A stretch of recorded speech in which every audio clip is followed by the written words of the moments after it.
Halo sayang. Sabar ya, bentar lagi abang jemput ya. Ini abang udah siap nih. Ya. Kebreh lihat. Satu kupu berdua. Sibuk. Telepon. Tengok aku pegang abang jawab mau. Kebreh lihat. Iya sayang. What? Kemana kita? Oh, kafe yang terkenal itu. Boleh. Ketabai le. Tadi bo. Tengok aku pegang abang jawab mau tak le.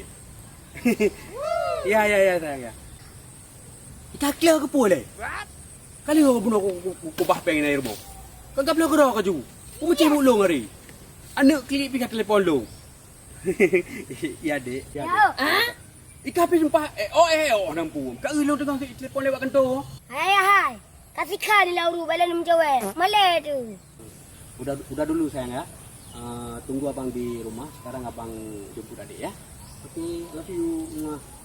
Kak lepo. Habis baterai HP telepon tapi. Jino ku. Kak pergi pulang. Ayah, dona mesti dengan cewek. Bakal kok gak berapa. Pandai nak cewek awak kantor lu. Baiklah pengelung, dek, sayang. Mesti dengan mak, bakal lagi aman berapa. Galak-galak lu. Minah ke dik. Kau nak ajak. Wah, aku jawab awak. Nanti mesti menjawab kafe dia, apa?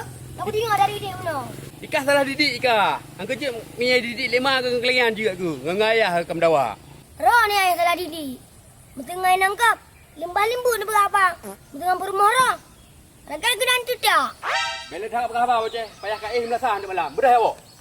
Mana mu puali. Tengok sibuk kau. Tengok sibuk kak.